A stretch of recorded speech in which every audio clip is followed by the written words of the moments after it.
नमस्कार, स्वागत आहे तुमचं आपल्या YouTube चॅनलमध्ये. तर फ्रेंड्स, आज आपण पाहणार आहोत कामगार विभाग भरतीसाठी जनरल नॉलेजचे इम्पॉर्टंट क्वेश्चन्स. तर या आधीच्या व्हिडिओमध्ये सुद्धा आपण खूप सारे इम्पॉर्टंट क्वेश्चन्स हे कव्हर केलेले आहेत. तुम्ही जर का अजून तो व्हिडिओ पाहिला नसेल तर प्लीज आपल्या YouTube चॅनलवरती जावा आणि तुम्हाला टायटलवरती थंबनेलवरती दिसेल कामगार विभाग भरती म्हणून मोठं टायटलमध्ये लिहिलेलं आहे. तर ते सर्व क्वेश्चन्स तुम्ही एकदा रीड करा, वाचा. कारण तसेच इम्पॉर्टंट क्वेश्चन्स हे एक्झाममध्ये विचारले जाऊ शकतात. तर आजच्या या व्हिडिओमध्ये मी खूपच जास्त इम्पॉर्टंट क्वेश्चन्स आणलेले आहेत आणि जे की या आधीच्या एक्झाम्समध्ये विचारले गेलेले आहेत असे क्वेश्चन्स आहेत.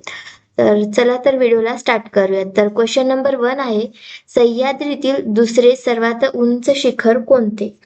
जर तुम्हाला आन्सर येत असेल तर मला कमेंट करून सांगा. चुकला तरी हरकत नाही, फक्त कमेंट करा. ओके. तर ऑप्शन नंबर दिलेले आहेत. Option A Taramati, option B Salher, option C Saptashrungi, option D Torna. तर काय असेल आपलं योग्य आन्सर कमेंट करा. मी तर आन्सर सांगतच राहील, बट तुम्ही सुद्धा आन्सर द्यायचा प्रयत्न करा. तर क्वेश्चन नंबर 1 चं योग्य उत्तर आहे ऑप्शन क्रमांक बी. जे योग्य उत्तर राहील त्याला मी हायलाइट करेल. क्वेश्चन नंबर 2, महाराष्ट्राचे एव्हरेस्ट म्हणून कोणाला ओळखले जाते? Option A Rajgad, option B Kalsubai, option C Rayeshwar, option D Astamba. तर आपल्या क्वेश्चन नंबर 2 चं योग्य उत्तर आहे ऑप्शन क्रमांक बी कळसुबाई. क्वेश्चन नंबर 3, सातपुड्यातील सर्वात उंच शिखर कोणते? Option A Vairat, option B Chikhaldara, option C Astambha, option D Hanuman. तर आपल्या क्वेश्चन नंबर 3 चं योग्य उत्तर आहे ऑप्शन क्रमांक C Astambha.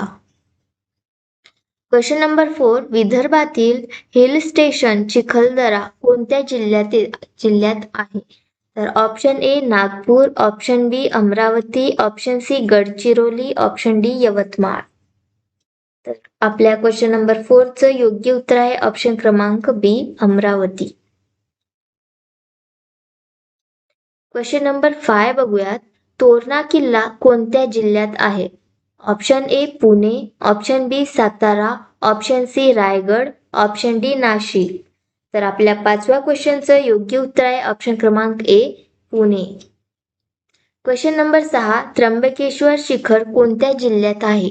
Option A Ahmednagar, option B Pune, option C Nashik, option D Satara. तर आपल्या 6व्या क्वेश्चनचं योग्य उत्तर आहे ऑप्शन क्रमांक C Nashik. Question number 7, Vande Mataram हे गीत कोणी लिहिले? Option A Tagore, option B Bankimchandra Chattopadhyay, option C Iqbal, option D Bismil. तर आपल्या क्वेश्चन नंबर 7 चं योग्य उत्तर आहे ऑप्शन क्रमांक B Bankimchandra Chattopadhyay. Question number 8, गरिबी हटाव हा नारा कोणाचा होता? Option A Nehru, option B Indira Gandhi, option C Rajiv Gandhi, option D Shastri. तर आपल्या क्वेश्चन नंबर 8 चं योग्य उत्तर आहे ऑप्शन क्रमांक बी इंदिरा गांधी. क्वेश्चन नंबर 9, सरफरोशी की तमन्ना चे कवी कोण आहेत? क्वेश्चन नंबर 9 काय म्हणतोय? सरफरोशी की तमन्ना चे कवी कोण? Option A Iqbal, option B Bismil, option C Bose, option D Bhagat Singh. तर आपल्या क्वेश्चन नंबर 9 चं योग्य उत्तर आहे ऑप्शन क्रमांक बी बिस्मिल. क्वेश्चन नंबर 10, काँग्रेसचे पहिले अधिवेशन कोठे झाले? Option A Calcutta, option B Mumbai, option C Lahore, option D Delhi. तर आपल्या 10व्या क्वेश्चनचं योग्य उत्तर आहे ऑप्शन क्रमांक बी मुंबई. क्वेश्चन नंबर 11, काँग्रेसच्या पहिल्या अध्यक्ष कोण होते? Option A Dadabhai Naoroji, option B Vyomeshchandra Banerjee, option C Mehta, option D Gokhale. तर आपल्या क्वेश्चन नंबर 11व्याचं योग्य उत्तर आहे ऑप्शन क्रमांक बी.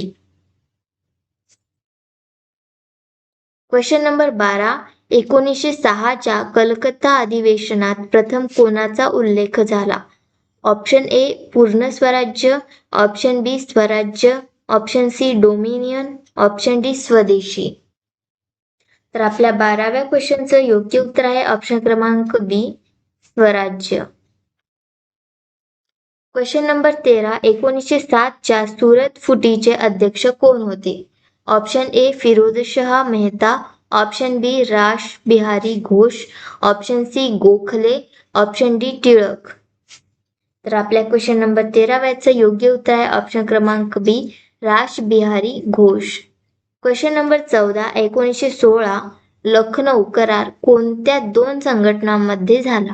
Option A Congress Hindu Mahasabha, option B Congress Muslim League, option C Congress Ghadar, option D Congress home rule. तर आपल्या क्वेश्चन नंबर 14चं योग्य उत्तर आहे ऑप्शन क्रमांक बी, काँग्रेस मुस्लिम लीग. क्वेश्चन नंबर 15, काँग्रेसच्या पहिल्या महिला अध्यक्ष कोण?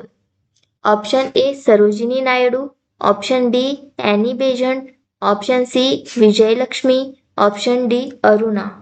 तर आपल्या क्वेश्चन नंबर 15व्याचं योग्य उत्तर आहे ऑप्शन क्रमांक B, Annie Besant.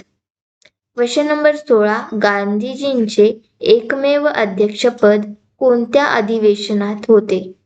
Option A Lahore, option B Karachi, option C Belgaum, option D Kanpur. तर आपल्या क्वेश्चन नंबर 16व्याचं योग्य उत्तर आहे ऑप्शन क्रमांक सी, बेळगाव. तर फ्रेंड्स, आजच्या या व्हिडिओमध्ये आपण 16 इम्पॉर्टंट क्वेश्चन्स कव्हर केलेले आहेत. अजून पुढचे इम्पॉर्टंट क्वेश्चन्स तुम्हाला लवकरात लवकर हवे असतील तर मला कमेंट करा. आणि अजून जर का आपल्या चॅनलला सबस्क्राईब केलं नसेल तुम्ही तर प्लीज आधी सबस्क्राईब करून ठेवा, कारण आपल्या यूट्यूब चॅनलवरती 10वी पासवरच्या सर्व गव्हर्नमेंट जॉबच्या नोटिफिकेशन आपण अपलोड करत असतो, अपडेट देत असतो आणि त्या माहितीनुसार, त्या जाहिरातीनुसार आपण इम्पॉर्टंट क्वेश्चन सुद्धा कव्हर करत असतो. तर त्यासाठी आपल्या यूट्यूब चॅनलला आधी सबस्क्राईब करून ठेवा. आता भेटूया नेक्स्ट व्हिडिओमध्ये आणि अशाच मजेशीर इम्पॉर्टंट क्वेश्चनसाठी आपल्या यूट्यूब चॅनल सबस्क्राईब करा. बार बार हेच बोलते की सबस्क्राईब करून ठेवा, कारण इम्पॉर्टंट क्वेश्चन्स आहेत हे.